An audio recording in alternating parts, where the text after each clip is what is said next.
Ceci est le Lexus UX 300h de 2024. Le remplaçant du modèle 250h, qui était l'un de leurs modèles les plus vendus ici en Europe. Alors, est-ce différent? Est-ce meilleur? Et devriez-vous acheter cela plutôt que ses concurrents européens? Je suis AJ, vous regardez AutoGFuel et plongeons directement. La première chose que vous remarquerez, c'est que le design extérieur n'a vraiment pas changé. Cette couleur cuivre sonique est nouvelle pour l'année modèle. Je parlais au concepteur du produit venu directement de Tokyo hier lors de la conférence de presse et il disait qu'ils ont dû agrandir le logo maintenant car une des mises à jour que cette version reçoit est de nouveaux systèmes d'assistance au conducteur. Donc en général, le même pare-choc. C'est un design très polarisant avec la belle structure en nid d'abeille fuseau au milieu, vraiment béant, presque comme une porte d'entrée d'un domaine. Qu'en pensez-vous? Ça me dérange pas. J'aime que des voitures comme ça existent, donnant des choix pour se lâcher avec leur design.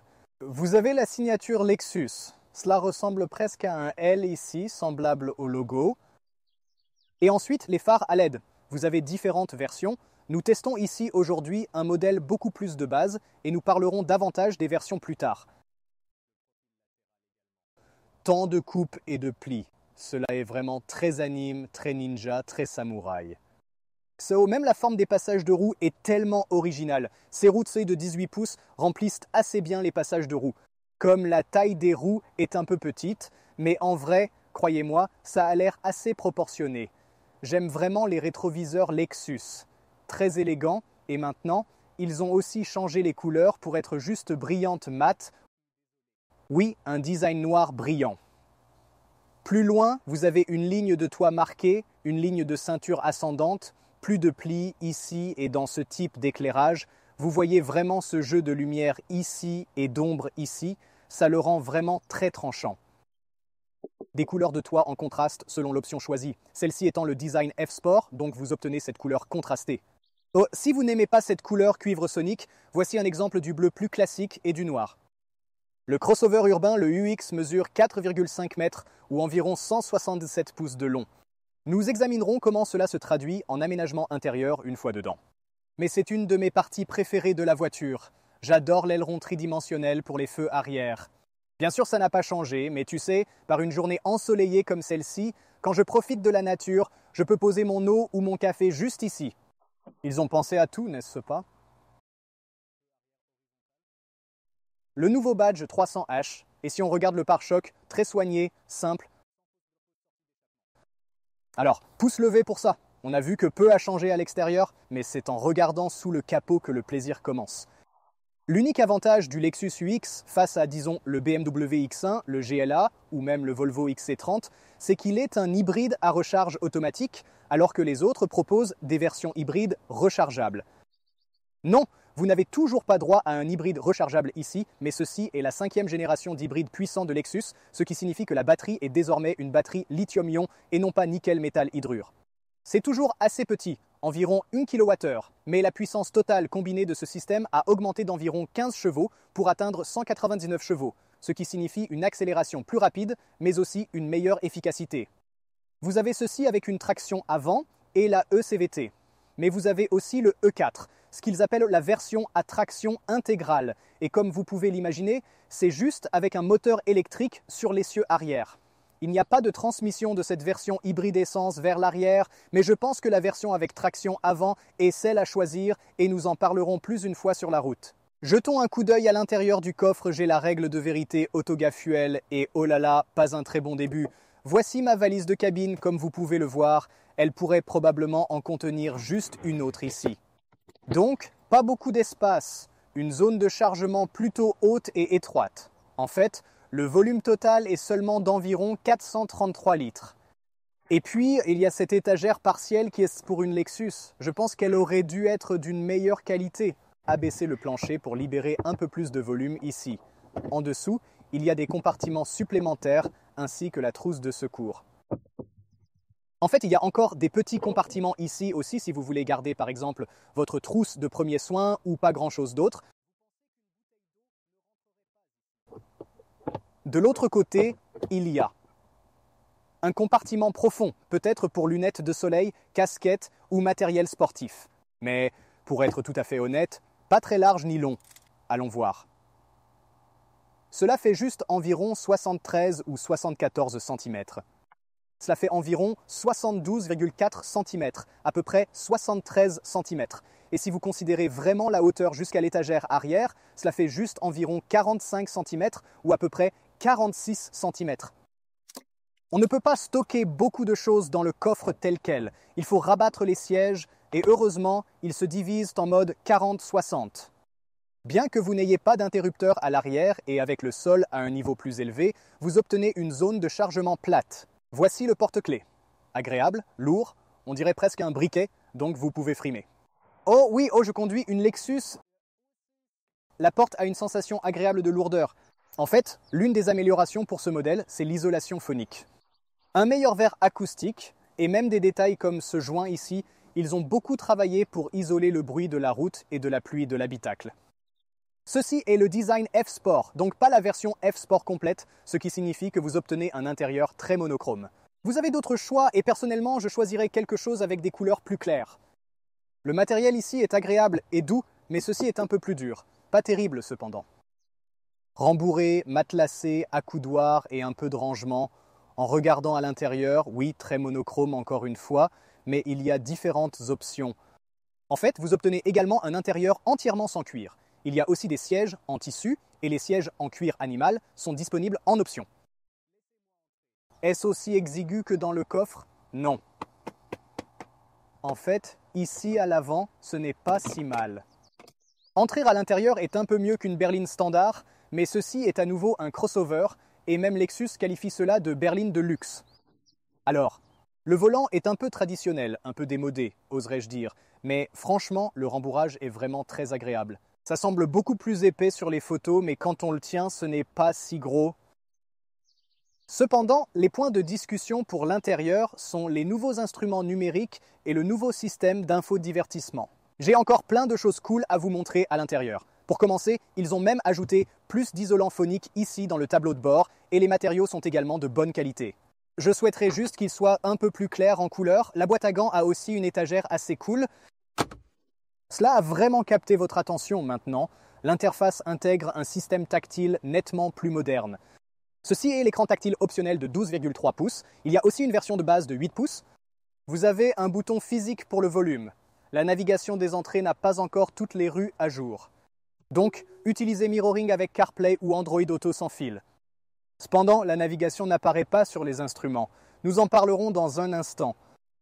Il existe des bouches d'air conditionnées, ainsi que des boutons physiques ici destinés à contrôler la climatisation. Il y a deux zones intéressantes dans cette version-ci, vraiment sympa. Un chargeur inductif sans aucun système de refroidissement. Ports USB-C, porte-gobelet avec adaptateur et dans la version précédente, vous aviez un grand pavé tactile et une autre manette ici. Et j'aurais aimé qu'ils puissent utiliser cet espace maintenant pour plus de rangement. Ça sonne un peu creux. Il y a juste ces énormes boutons pour le chauffage de mon siège et du volant et j'aurais aimé qu'il y ait plus de rangement. C'est comme cela semble être une occasion manquée, le passage de vitesse électronique est ici. Accoudoir central avec plus d'options de chargement. Et étant une Lexus, bien sûr, vous avez naturellement votre sélecteur de mode de conduite sophistiqué, juste là. Et pour être honnête, ça prend juste environ 5 minutes pour s'y habituer. Et moi, personnellement, je me retrouve à changer le mode de conduite dans ma voiture très très rarement, donc je ne pense pas que ce soit un problème. Il est facile de voir dans quel mode vous êtes. Vous n'avez pas besoin de baisser le regard pour appuyer sur le bouton. J'aime bien, en fait, je sais que c'est un sujet un peu controversé. Qu'en pensez-vous? De même, de l'autre côté, vous avez le contrôle de traction que vous ne touchez réellement jamais non plus. L'écran digital optionnel de 12,3 pouces est vraiment simple à lire.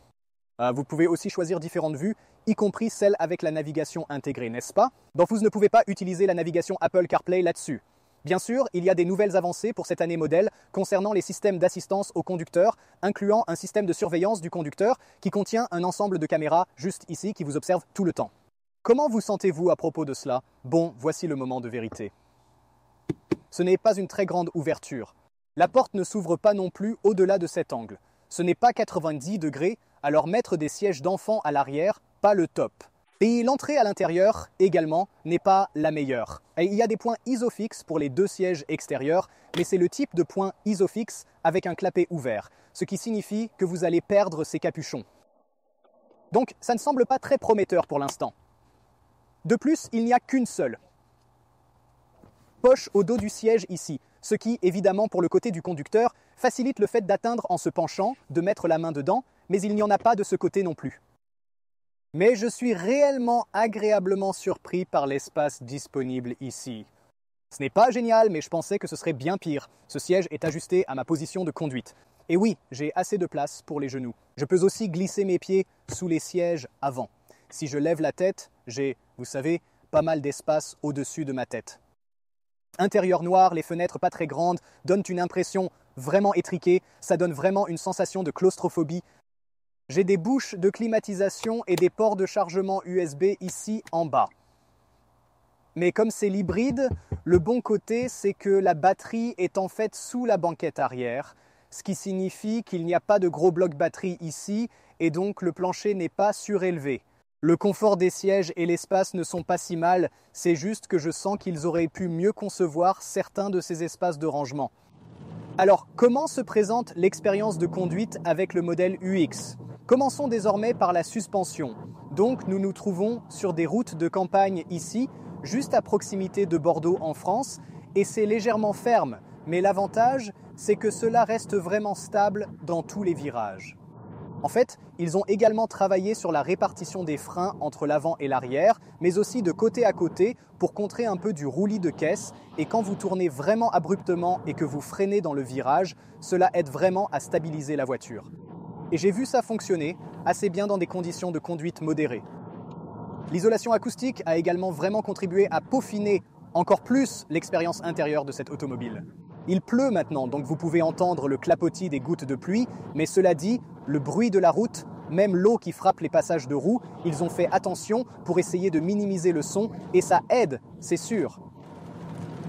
Ce nouveau système hybride est aussi plus puissant qu'avant, ce qui signifie qu'il peut accélérer de 0 à 100 km/h en environ 8,1 secondes avec la version à traction avant, comparé à, je crois, environ 8,5. Donc un petit progrès, pas du jour à la nuit. Mais même la version à propulsion arrière n'est pas très loin derrière. Elle met également environ 7,9 secondes pour passer de 0 à 100. Je pense que c'est un sujet dont on peut discuter. Faut-il vraiment la transmission intégrale ? C'est bien plus cher. Si vous habitez dans les montagnes enneigées de la Suisse ou quelque chose comme ça, cela aide définitivement, je sais. Mais en fait, c'est plutôt un crossover urbain, c'est leur positionnement. Avec le système hybride électrique pour la traction avant, il est capable de déployer ce couple de manière beaucoup plus contrôlée. Testons un peu l'accélération à partir de 80 km/h. Il y en a 100. Le ECVT émet un bourdonnement, mais pour être honnête, je trouve les CVT assez fantastiques. Le bruit monotone que les gens ont tendance à associer à l'effet élastique est souvent mal vu, mais ce ECVT essaye considérablement de réduire ce son, également avec l'ajout d'isolation phonique supplémentaire dans la cloison ici. Et en général, cela garantit que le moteur soit dans sa plage de puissance la plus efficace, et en même temps, il n'y a aucune perte de puissance. Alors, la CVT fonctionne vraiment bien. L'accélération est correcte. Le système hybride électrique aide aussi jusqu'à des vitesses de 115 km/h, surtout quand vous descendez une pente, par exemple. Il peut fonctionner uniquement avec le moteur électrique. Donc cette combinaison et 199 chevaux, je pense que c'est suffisant pour un usage quotidien. Pas un bolide ni compacte sportive, alors attendez-vous pas qu'il se comporte ainsi. D'accord, parlons un peu des systèmes d'assistance. Alors, je vais activer le régulateur de vitesse maintenant. Je roule à environ 100 et j'appuie sur le bouton du régulateur de vitesse adaptatif. Et maintenant, la voiture surveille la distance avec la voiture devant et me maintient également centré dans la voie. Cela fonctionne assez bien comme avec la plupart des systèmes que nous voyons, mais il y a aussi des fonctionnalités vraiment cool ici. Il est également assez doué pour reconnaître s'il y a par exemple un cône sur le côté de la route et il essaiera de vous dévier dans votre voie autour de ce cône par exemple. Donc, particulièrement utile sur les routes de campagne. Il est aussi assez bon pour détecter les motos, les piétons et les cyclistes.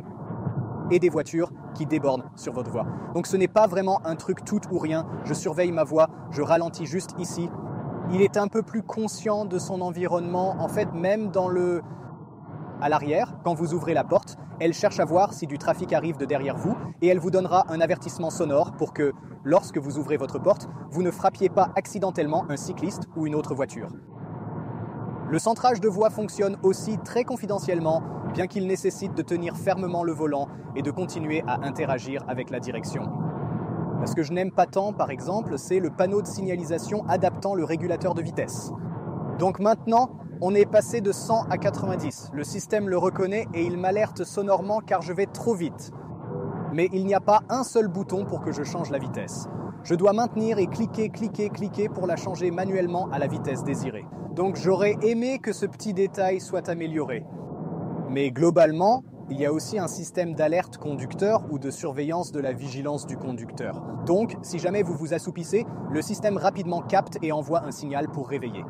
Mais si elle se rend compte que vous ne faites pas attention, que vous ne prêtez pas attention, elle peut aussi vous mettre sur le côté de la route et s'arrêtera automatiquement pour vous. Maintenant, si vous savez qu'il y a une nouvelle directive européenne stipulant que cette reconnaissance des panneaux de signalisation doit également fournir une alerte sonore au conducteur lorsqu'il dépasse la limite de vitesse. Et cela n'est vraiment pas très intrusif ici dans l'UX. C'est juste un bing très subtil et un bong de temps en temps. Mais je pense qu'en général, le système doit être un peu amélioré. Souvent, je constate qu'il y a des indications contradictoires. Le panneau de signalisation peut indiquer une vitesse différente en raison de travaux en cours, mais le GPS, où la base de données pour la vitesse est stockée, affiche une vitesse qui n'a pas été mise à jour. Le système est perdu, ce qui me trouble en tant que conducteur. Et puis, les bips et les bongs, ça peut être un peu agaçant. Mais au moins, on peut diminuer le volume un peu et ce n'est pas aussi pénible que dans certaines autres voitures. Nous n'avons pas conduit trop longtemps aujourd'hui et j'ai remis à 0 le compteur de trajet maintenant pour l'autoroute. Jusqu'à présent, ce n'est pas si fantastique. C'est environ 6,7 litres au 100 km, mais lorsque vous conduisez sur de plus longues distances et que le système utilise également souvent le mode électrique, alors vous verrez même des chiffres. Donc, j'ai vu autour de 5,3, 5,4, ce qui est, je dirais, vraiment bon pour un système électrique. Vous avez aussi un ratio de conduite EV qui vous montre « Ok, j'ai passé 50% du temps depuis la réinitialisation uniquement en mode électrique ». D'accord, maintenant je me mets en mode sportif. Je contourne ce rond-point-là.